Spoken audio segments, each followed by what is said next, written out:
Olá, meus amores! Hoje vamos falar um pouco sobre os compostos moleculares e covalentes. Quando os átomos se ligam por meio de um número limitado de ligações covalentes, formam-se os compostos moleculares. Só para nós relembrarmos, ligações covalentes são aquelas ligações que os átomos fazem lá na última camada de valência, fazendo a distribuição eletrônica dos elétrons. Tá? Aquela camadinha K, L, M, N, O, P e Q.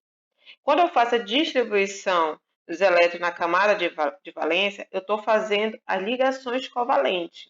Tá? Então, quando eu tenho átomos que se ligam por meio de um número limitado de ligações covalentes, ou seja, quando eu consigo determinar a quantidade de elétrons, de átomos que está envolvido nessa ligação, eu chamo de compostos moleculares. Os compostos moleculares eles são formados por um número limitado, ou seja, eu sei quantificar a quantidade de átomos que tem naquele composto. Se são 2 átomos, se são 4 átomos, se são 10 átomos, se são 20 átomos. Eu consigo quantificar essa quantidade de átomos envolvidos nessa formação. Por isso que eu chamo de compostos moleculares, porque eu consigo quantificar. Eu sei a quantidade exata de átomo que está envolvido naquele composto. Principais características geralmente são encontradas no ambiente, na fase gasosa. Exemplo, temos o gás nitrogênio, temos o gás hidrogênio, temos o gás carbônico. Na fase líquida, eu vou encontrar aí a água e o álcool. E na fase sólida, a glicose e a sacarose. Aqui eu tenho a água, tá? E aqui eu tenho as moléculas de água. Eu consigo quantificar quantos átomos está envolvido nesse composto. Por quê? Vamos relembrar? A água é formada pelo hidrogênio e o oxigênio. Só para relembrarmos, na formação da molécula de água eu vou ter um átomo de oxigênio e 2 átomos de hidrogênio. Então, eu tenho uma quantidade limitada de moléculas. Eu sei ali quanto átomos tem naquele composto que é a água. Então, se eu consigo quantificar, eu sei a quantidade de átomos que está envolvido, porque são pequenos, é um número que eu consigo quantificar, então eu sei que é um composto molecular, porque eu sei a quantidade de átomos que está naquela substância. A mesma coisa acontece com a glicose e a sacarose. Eu consigo quantificar quantos átomos eu tenho envolvido ali naquele composto, porque são poucos átomos envolvidos. É um número limitado de átomos envolvidos. Aí eu tenho aqui outro exemplo. Eu tenho um açúcar comum, tá? Eu consigo quantificar quantos átomos aqui tem no açúcar comum. Olha só, vamos contar aqui, ó. 1, 2, 3, 4, 5, 6, 7, 8, 9, 10. Né? 10 átomos envolvidos aqui, olha, na constituição. Então, é um composto covalente, porque eu consigo quantificar. Eu sei quantos estão envolvidos aí. A mesma coisa acontece com o dióxido de carbono. Eu consigo quantificar quantos átomos eu tenho envolvido aí no meu dióxido de carbono, que é o CO2. É um carbono e 2 oxigênio.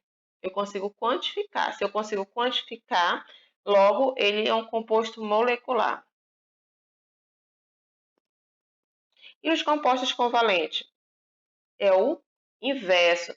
Nos compostos covalentes, eu não consigo quantificar a quantidade de átomos envolvidos, porque é uma quantidade ilimitada, não tem um limite, são muito grandes, muito extensas, então eu não consigo quantificar a quantidade.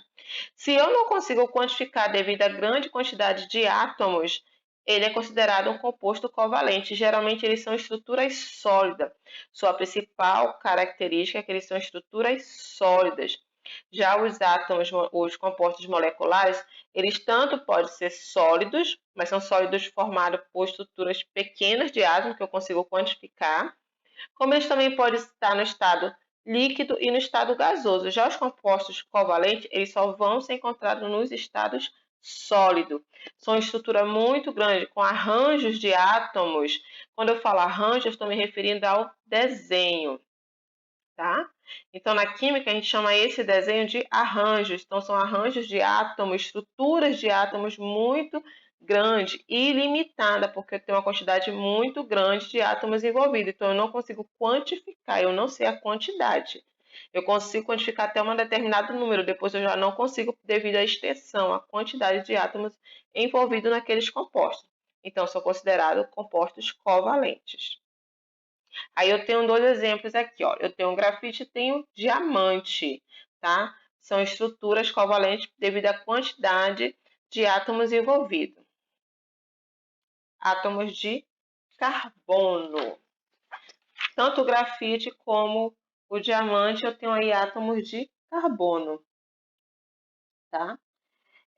Geralmente o grafite ele está presente na ponta dos lápis. Esse lápis que nós usamos todos os dias para fazer as atividades, ele é muito utilizado e no mercado ele também é um produto muito vendido.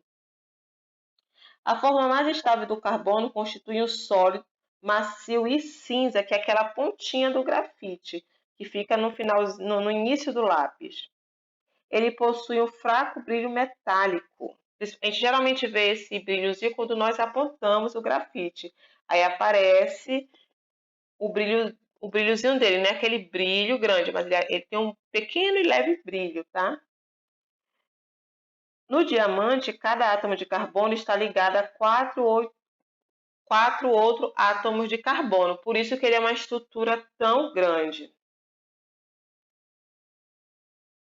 Ele é um isolante elétrico e térmico, tá? Então, o diamante, ele conduz eletricidade, é uma característica desse composto.